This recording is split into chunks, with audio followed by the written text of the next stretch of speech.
हे नुकसान टाळायचं असेल आणि सिलेक्शन जर कन्फर्म करायचं असेल तर 35-35-30चा एक फॉर्म्युला आहे, तो देखील तुम्ही वापरू शकता. त्या पद्धतीने जर तुम्ही प्राधान्य दिले ना तर निश्चितच तुम्हाला काय होणार आहे, जॉईनिंग नंतर पश्चाताप होणार नाही आणि आवडीच्या ठिकाणी तुम्हाला जॉईनिंग मिळू शकते. हे सगळं तुम्हाला प्लॅनिंगने करावं लागणार आहे. नाहीतर काय की तुमचं सिलेक्शन तुम्हाला ज्या ठिकाणी पाहिजे होतं त्या ठिकाणी होऊ शकलं असतं, परंतु तुम्ही त्या पद्धतीने विचार न केल्यामुळे तुम्हाला योग्य ठिकाणी सिलेक्शन मिळणार नाही. अशा प्रकारचं नुकसान टाळायचं असेल तर आजचा व्हिडिओ शेवटपर्यंत नक्की बघा. वेलकम बॅक डिअर फ्रेंड्स, स्वागत आहे आपणा सर्वांचं मनपूर्वक पुन्हा एकदा आपल्या एज्युकेशनल युट्यूब चॅनलमध्ये. मित्रांनो, पवित्र पोर्टलवर प्राधान्यक्रम देत असताना सुरुवातीला आपण विदाऊट इंटरव्ह्यूची प्राधान्य देत असतो आणि हे विदाऊट इंटरव्ह्यूचे आपल्याला 100 प्राधान्यक्रम द्यायचे असताना आपल्याला काही चुका ह्या टाळायला पाहिजेत, कारण आपलं हे 100 मध्ये सिलेक्शन झालंच पाहिजेत. याच्यासाठी काय गोष्टी करायला पाहिजेत आणि कोणत्या गोष्टी टाळायला पाहिजेत या सगळ्या आपण घेणार आहे. आता याच्यामध्ये आपण 4 गट करणार आहे बघा. 1ली ते 5वी, 6वी ते 8वी, त्यानंतर 9वी, 10वी, तसेच 11वी आणि 12वीचा गट, असे 4 गट आहेत. आणि त्याचबरोबर आपली ही जी क्वालिफिकेशन आहे, कोणाचा सीईटी किंवा टीईटी पेपर 1 असेल, कोणाचा सीईटी किंवा टीईटी पेपर 2 असेल. त्याचबरोबर काही उमेदवार हे टीईटी होल्डर नसणार आहे. तर अशा सर्व उमेदवारांनी विदाऊट इंटरव्ह्यूचे प्राधान्यक्रम देत असताना कोणत्या गोष्टीवर लक्ष ठेवलं पाहिजे आणि आपला विषय आहे, तुमची कॅटेगरी आहे, तुम्ही जर ओपन मध्ये असाल, तसेच महिला असाल, तर हे सगळे गोष्टी विचारात घेऊन तुमचं समांतर आरक्षण लक्षात घेऊन हे 100 प्राधान्यक्रम देताना काय केलं पाहिजे या सगळ्या गोष्टींना आपण आजच्या व्हिडिओमध्ये उत्तर देणार आहोत. आणि बेस्ट स्ट्रॅटेजी काय राहणार आहे, कारण काय सगळ्यात मोठी चूक तुमची हीच असू शकते की सर्व माध्यम किंवा सर्व गटांसाठी तुम्ही एकच प्रकारची स्ट्रॅटेजी वापरून जर प्राधान्य दिलं तर त्या ठिकाणी मात्र मोठं नुकसान होऊ शकते. त्यामुळे हे नुकसान टाळायचं असेल आणि सिलेक्शन जर कन्फर्म करायचं असेल तर 35-35-30चा एक फॉर्म्युला आहे, तो देखील तुम्ही वापरू शकता. त्या पद्धतीने जर तुम्ही प्राधान्य दिले ना तर निश्चितच तुम्हाला काय होणार आहे, जॉईनिंग नंतर पश्चाताप होणार नाही आणि आवडीच्या ठिकाणी तुम्हाला जॉईनिंग मिळू शकते. हे सगळं तुम्हाला प्लॅनिंगने करावं लागणार आहे. नाहीतर काय की तुमचं सिलेक्शन तुम्हाला ज्या ठिकाणी पाहिजे होतं त्या ठिकाणी होऊ शकलं असतं, परंतु तुम्ही त्या पद्धतीने विचार न केल्यामुळे तुम्हाला योग्य ठिकाणी सिलेक्शन मिळणार नाही. अशा प्रकारचं नुकसान टाळायचं असेल तर आजचा व्हिडिओ शेवटपर्यंत नक्की बघा.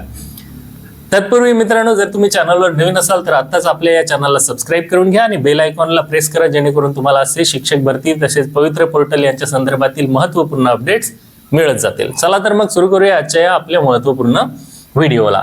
तर बघा मित्रांनो, या ठिकाणी तुम्हाला सर्व गट कोणते, पहिला गट इयत्ता 1ली ते 5वीचा, यासाठी तुम्हाला टीईटीचा पेपर 1 पात्र असणं आवश्यक आहे. त्यानंतर दुसरा गट 6वी ते 8वी, या ठिकाणी तुम्हाला बीएड असेल आणि टीईटीचा पेपर 2 असेल, किंवा तुमचं डीएड प्लस ग्रॅज्युएशन आहे आणि टीईटीचा पेपर तुमचा कोणता 2 देखील क्वालिफाय आहे, तर तुम्ही या ठिकाणी अप्लाय करू शकता.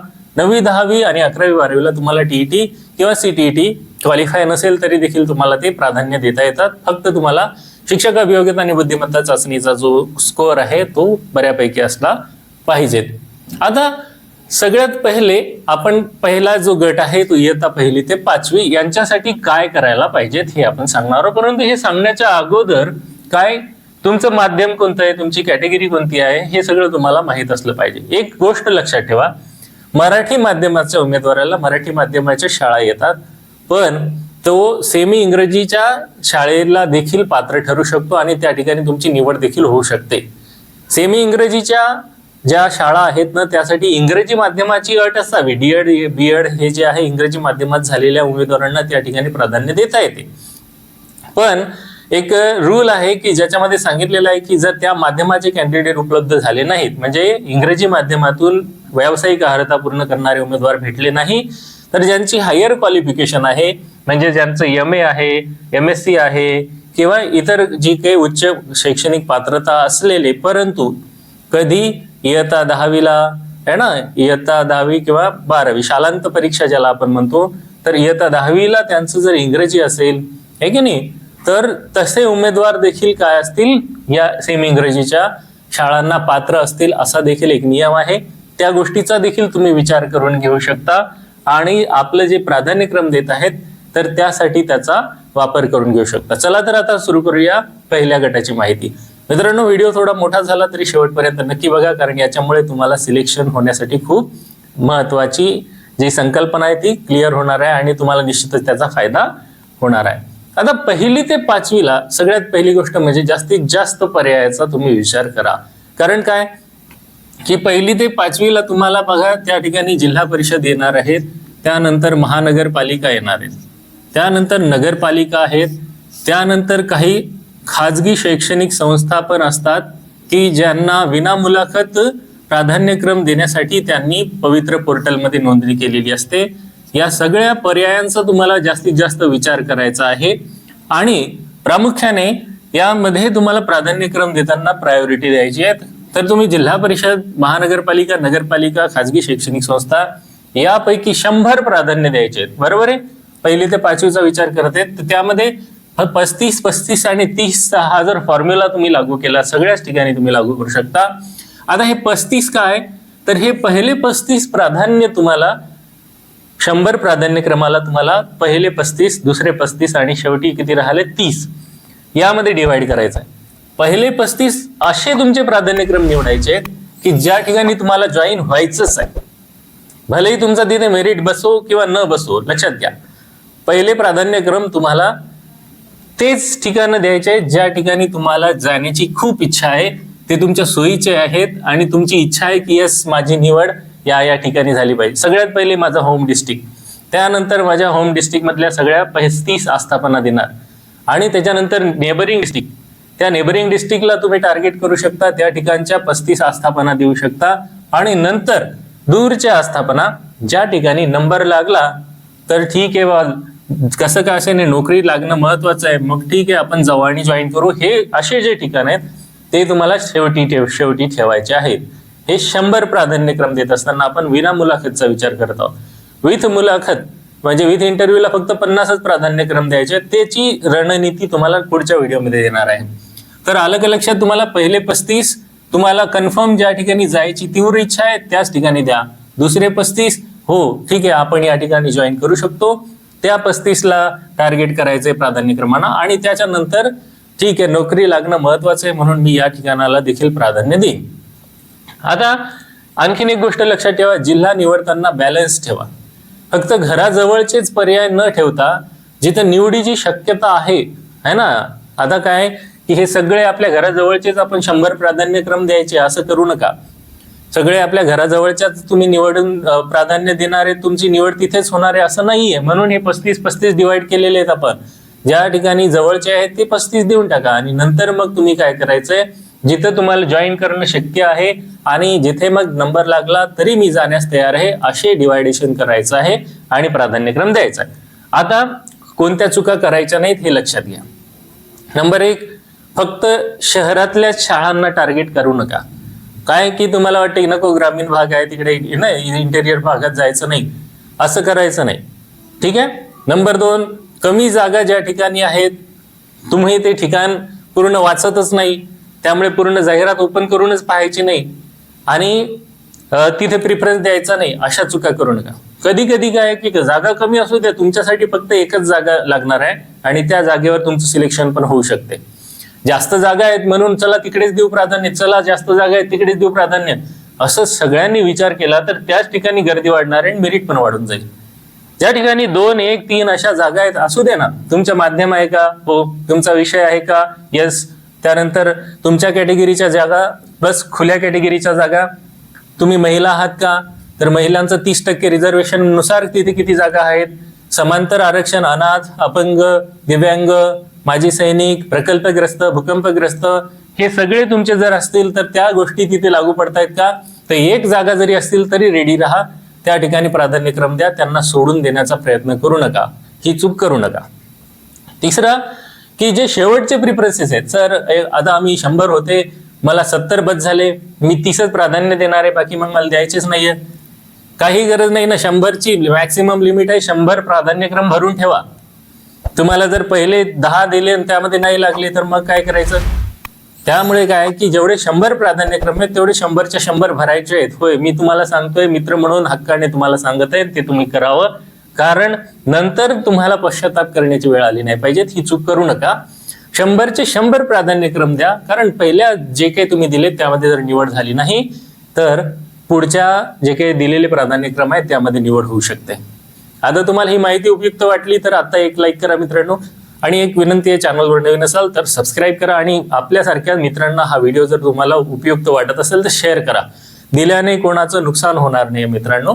मी देखील अभियोग्यता धारक आहे, तुम्हाला देखील माहिती सांगत आहे, त्यामुळे मी फक्त स्वार्थी वृत्तीने विचार करणार नाही. ठीक आहे, तसं तुम्ही देखील करा, कारण तुम्ही सर्वांनी माझ्यावर जो विश्वास दाखवलेला आहे त्यामुळेच मला ही प्रेरणा मिळते आणि मी जास्तीत जास्त व्हिडिओज बनवत असतो. आता गट क्रमांक 2 बद्दल, म्हणजे जो 6वी ते 8वीचा गट आहे याबद्दल आपण चर्चा करू. 6वी ते 8वीला आपल्याला TET पेपर 2 लागणार आहे, बरोबर आहे. त्यानंतर तुमचा जो विषय आहे त्याच्यावर फोकस करा. आता काही ठिकाणी समजा तुमचा जो विज्ञान विषय आहे तर तुम्ही विज्ञान विषयाची जागा असेल तर ही एक संधी तुमची होते. दुसरी, विज्ञान आणि गणित हे दोन्ही विषय शिकवणारा शिक्षक त्या संस्थेला अपेक्षित असतो, त्यामुळे तिथे देखील तुम्ही प्राधान्यक्रम देऊ शकता. अशा प्रकारच्या जागा तुम्हाला शोधायच्या आहेत. म्हणजे विषयानुसार संधी उपलब्ध आहे का हे लक्षात घ्या. काही ठिकाणी फक्त विज्ञानच आहे, गणित नाही आहे, मग गणित आणि विज्ञान दोन्ही विषय शिकवणारा शिक्षक पाहिजेत, तर त्या ठिकाणी तुमचं ते क्वालिफिकेशन असेल तर त्या ठिकाणी प्राधान्यक्रम द्या. सामाजिक शास्त्राच्या बाबतीत देखील तसंच आहे. सामाजिक शास्त्रामध्ये इतिहास हा विषय तुम्ही शिकवणारे असणार आहे, तुमचा जो मेन सब्जेक्ट आहे इतिहास आहे, तर तुम्ही इतिहासाला प्राधान्य देणार आहेत. मग तसेच भूगोल, समाजशास्त्र, असे राज्यशास्त्र अशा विषयाच्या जागा असतात. जसं की वरच्या वर्गांमध्ये गेले तुम्ही तर स्पेशल सब्जेक्टच्या जागा असतात, तर त्या जागा तुम्हाला पाहायच्या आहेत आणि त्याच्यानुसार प्राधान्य द्यायचं आहे. आणि एक गोष्ट लक्षात ठेवा, हे सगळं करत असताना तिथला जो मागील कट ऑफ आहे हे एकदा पाहायला विसरू नका. ज्या आस्थापना तुम्हाला प्राधान्यक्रम द्यायचे आहेत तिथला तुम्हाला मागील कट ऑफ किती होता आणि तुमचे मार्क्स किती होते याचा एकदा अंदाज घ्या, जेणेकरून तुमचं त्या ठिकाणी सिलेक्शन होते की नाही होत हे तुम्हाला लक्षात येईल. म्हणून त्याला पहिल्या 35 मध्ये ठेवायचं की दुसऱ्या 35 मध्ये ठेवायचं की शेवटी ठेवायचं हे तुमच्या लक्षात येणार आहेत. म्हणून पहिले 35 प्राधान्यक्रम हे काळजीपूर्वक द्यायचे आहेत, प्लॅनिंग करून द्यायचे आहेत. जे तुम्हाला जॉईन व्हायचंच आहे, तुम्ही तिथे 100% जॉईन होऊन खुश होणार आहेत असे ठिकाण असणार आहेत.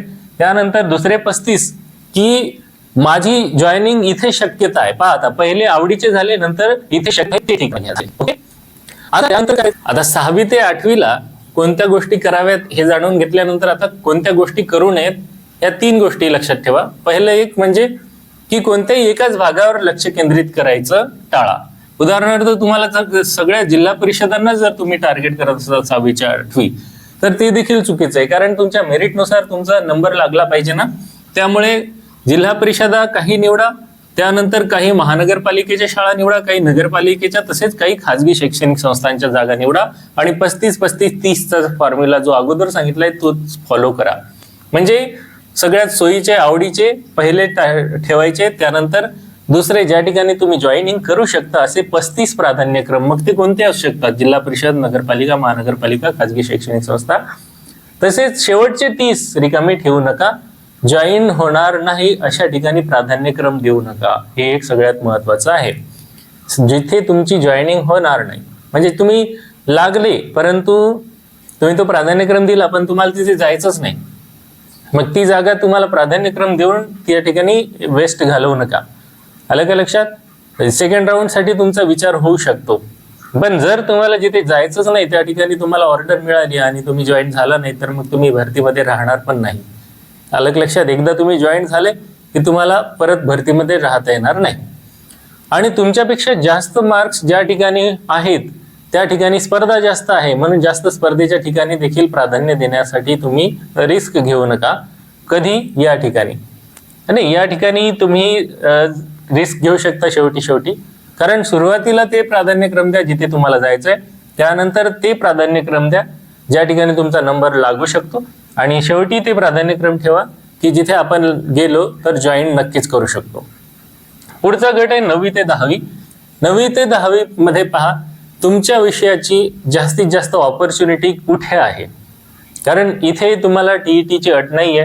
तुम्हाला तुमच्या सब्जेक्टनुसार तुमचं सिलेक्शन आहे, तर त्यासाठी आपल्या सब्जेक्टची डिमांड, त्याचबरोबर आपले मार्क्स आहेत त्यानुसार आपलं त्या ठिकाणी सिलेक्शन होईल.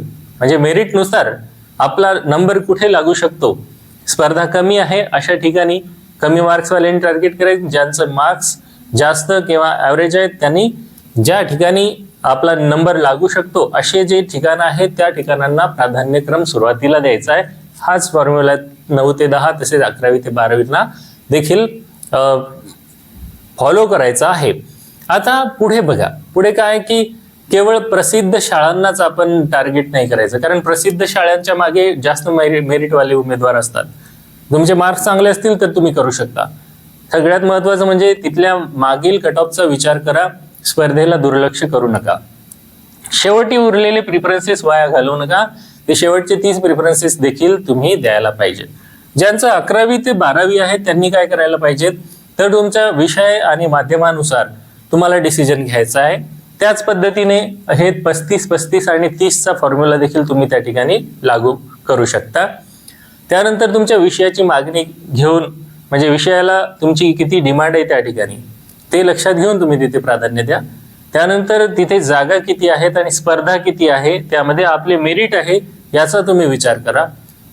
कारण जागा कमी असेल आणि स्पर्धा जास्त असेल आणि तुमचा मार्क्स कमी असतील तर त्या ठिकाणी नंबर लागणारच नाही. म्हणून तो प्राधान्य तुम्हाला सुरुवातीला ठेवायचा नाही, त्याला शेवटी ठेवू शकता.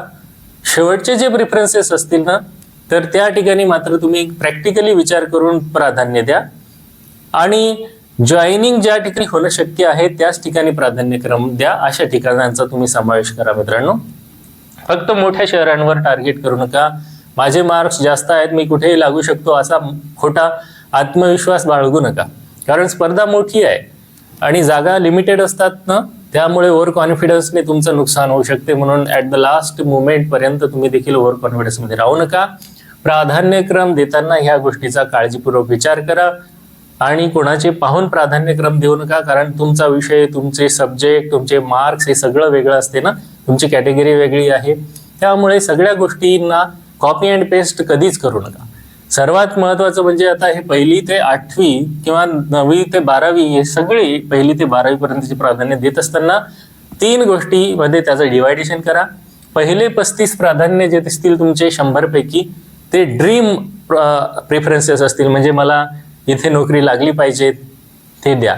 ठीक आहे, अपेक्षित ठिकाणं. कारण काय, योगायोगाने त्या ठिकाणची स्पर्धा जर कमी असेल तर तुमचं सिलेक्शन होऊन जाईल. आणि जर समजा नाही त्या 35 मध्ये टिकले तर मग पुढचे ज्या ठिकाणी तुमचं सिलेक्शन होणार आहे याचं अनालिसिस करून ते भरायचे. म्हणजे तिथे तुम्हाला नोकरी लागू शकते 100%, असे ठिकाणी टार्गेट करायचे आणि तेच प्राधान्य द्यायचे. आणि राहिलेले 30 हे वेस्ट घालवायचे नाही.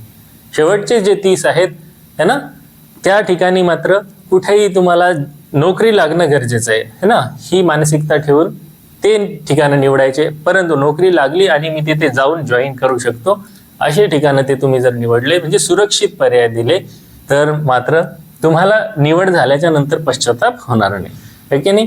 तर नंबर लागला परंतु अरे यार मला या ठिकाणी जायचं नव्हतं, मी चुकीने प्राधान्य दिला, चुकीचा प्राधान्य दिला, तर असं म्हणायची वेळ तुमच्यावर यायला नाही पाहिजेत. म्हणून अशा प्रकारे जर प्राधान्यक्रम देताना तुम्ही विचार केला, आता हा विचार आहे, हा माझा विचार आहे, तुम्ही असंच फॉलो करा असं मी तुम्हाला कंपल्सेशन करत नाही, हे मी तुम्हाला आता स्पष्टपणे सांगत आहे मित्रांनो. कारण काय की अशा प्रकारे तुम्ही प्राधान्य दिले तर तुमचा निश्चितच फायदा आहे. आणि याच्यात आणखीनही माझ्या सांगितल्यानंतर तुम्हाला आणखीन काही गोष्टी सुचल्या तर त्या देखील कमेंटमध्ये सांगा आणि त्या प्रकारे तुमची रणनीती ठेवा. याचा निश्चितच तुम्हाला फायदा होईल अशी मला अपेक्षा आहे. आजचा व्हिडिओ आणि यातील माहिती तुम्हाला कशी वाटली हे देखील कमेंटमध्ये नोंदवा. व्हिडिओ जर तुम्हाला आवडला असेल तर मित्रांनो व्हिडिओला लाईक करा. चॅनलवर नवीन असाल तर चॅनलला सबस्क्राईब करा, बेल आयकॉनला प्रेस करा, जेणेकरून तुम्हाला असे शिक्षक पात्रता परीक्षा, त्यानंतर शिक्षक भरतीची ही प्रोसेस, प्राधान्यक्रम आणि शिक्षक भरतीच्या सर्व इम्पॉर्टंट अपडेटबद्दल माहिती मिळत जाईल. Thank you for watching till two the end. आणि पुन्हा भेटूया नवीन व्हिडिओमध्ये नवीन माहितीसह. तोपर्यंत आपणा सर्वांना खूप खूप शुभेच्छा.